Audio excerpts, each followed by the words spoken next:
Bom dia, meu amado irmão intercessor. Vamos dar continuidade ao nosso estudo do RCC Responde 2.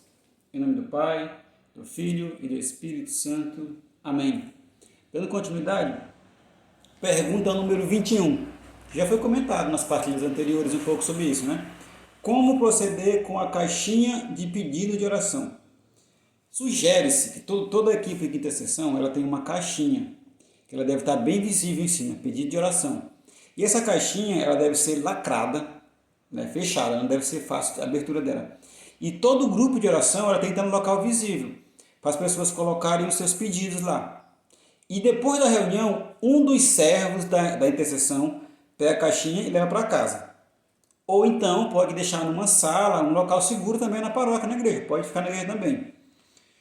No dia da reunião de intercessão, devemos orar pela caixinha de oração, a forma que o Espírito Santo nos conduzir.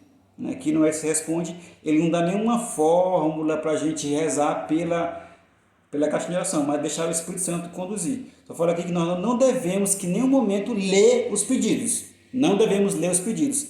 E a caixinha ela deve ser mantida sempre lacrada. Em todas as reuniões de intercessão, ela deve ser levada para rezar por ela, em todas as reuniões. E até em algum momento, de celebração, na Santa Missa, se o pároco autorizar, pode também ser colocada lá para aquela missa ser celebrada por as intenções daquela caixinha também, sempre sem ler os pedidos.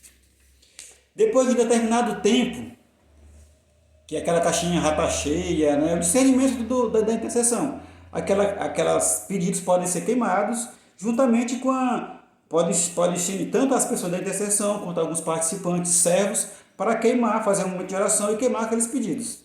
Né? Pergunta número 22.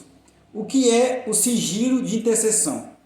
Uma das características do intercessor é que ele é sigiloso. Tudo que ele recebe, os pedidos de oração, os pedidos de alguma situação difícil na família, às vezes a mulher traiu o marido, alguém bateu, alguém apanhou, várias situações que muitas vezes são muito delicadas, o intercessor deve guardar sigilo. Ele não deve contar aquilo para ninguém e nem deve ir naquela casa tentar resolver a situação, de forma nenhuma. Ele recebe aquilo para rezar, para orar, interceder e pedindo que Deus intervenha naquela oração, que Deus intervenha, que Deus dê a melhor solução, que Deus cure tudo que precisa ser curado. Porque são situações íntimas, são situações que não devem ser comentadas fora da reunião de intercessão, de forma nenhuma. É fundamental que as pessoas sejam discretos e sigilosos. Outra forma também, muitas vezes o intercessor ele é pregador, né? E ele não pode, em nenhum momento, usar a pregação dele pelo que ele ficou sabendo na intercessão para chamar a atenção, para brigar, dar lição de moral para alguma pessoa, nem que seja em particular. Não, o intercessor ficou sabendo disso para rezar, é para ele orar. Não é para ele usar para dar lição de moral, para interceder em nenhuma situação. É para ele rezar para a situação. É muito importante.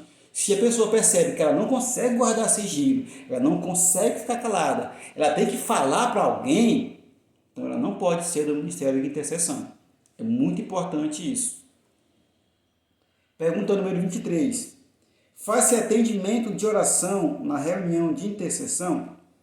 É muito importante isso aqui. O ministério de intercessão, ele não tem função, ele não tem característica de rezar por outra pessoa num atendimento particular, um atendimento pessoal. Não. Essa função é de cura e libertação.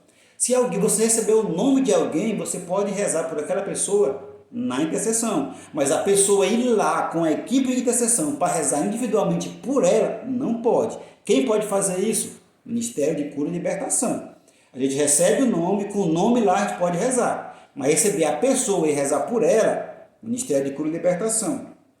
Nós da intercessão, a gente tem que rezar o quê? Rezar pela igreja, pela renovação carismática, pelas lideranças, pelo governador, pelo presidente, pelo vereador, pelo deputado, para que sejam pessoas justas, para que elas não se desviem para a corrupção, entendeu? Pela dificuldade das pessoas do grupo de oração. Isso, no ministério de intercessão, nós temos que fazer.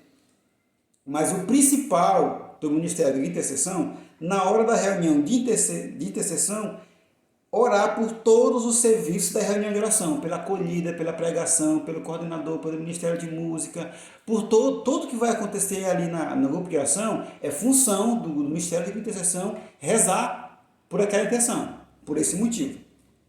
Mas nunca atender individualmente. O Ministério de Intercessão não tem essa função. É o Ministério de Cura e Libertação que faz isso. Pergunta número 24.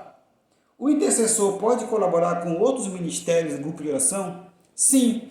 O intercessor ele pode ser um pregador, ele pode participar do Ministério Jovem, Ministério de Artes, Ministério de Música, Ministério de Fé e Política. Ele pode participar de vários ministérios. Lógico, ele só não pode se exceder, exagerar, ter muita coisa para fazer. Se o intercessor tem muita coisa, como é que ele vai fazer tudo bem feito? Né? É importante que tenha um discernimento. Você pode ter mais de um ministério, dois, você pode ter, mas tem que saber que tem a sua família, tem a sua casa, tem os seus parentes, tem as pessoas que têm o seu trabalho, sua faculdade. Então, muitas vezes, se você assumir muitos ministérios, você não vai exercer bem cada um deles. Mesmo que você tenha só um ou dois ministérios, você exercendo bem, com tudo que você pode, com o seu máximo, vai agradar mais a Deus do que você estar em 4, 5 ministérios e não exercer bem todos, porque você não vai ter tempo suficiente. Você vai ficar sobrecarregado. Lógico, deixa o Espírito Santo lhe conduzir. Você não vai simplesmente se escolher qualquer ministério e vai lá. Deixa o Espírito Santo conduzir para confirmar em seu coração se aquele ministério que você está sendo chamado realmente é para você estar lá. Pergunta número 25. Quem não é do Ministério de Intercessão pode participar da reunião de intercessão? Não. Para participar do Ministério de Intercessão, da reunião, tem que ser intercessor. Ah, serve de outro ministério? Não pode. É só a intercessão. Em alguma eventualidade, o coordenador do grupo de oração, ele pode participar da reunião de intercessão sim, para ver como é que está exatamente andando o ministério. Nós, do Núcleo Estadual de Intercessão, se quisermos algum dia participar de alguma reunião, de alguma intercessão de algum grupo, nós podemos também, exatamente para avaliar, para ver como é que está a situação dos intercessores. Mas outras pessoas que não são da intercessão, elas não podem de nenhuma maneira.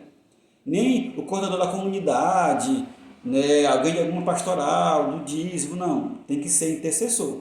As exceções é o coordenador do grupo de oração e alguém do núcleo estadual para alguma avaliação. Tudo bem? Então vamos parar por aqui. A próxima informação nossa, pergunta 26, vai ser sobre intercessão profética. Tá? Então um abraço, um bom estudo para nós. Deus nos abençoe. Em nome do Pai, Filho e do Espírito Santo. Amém.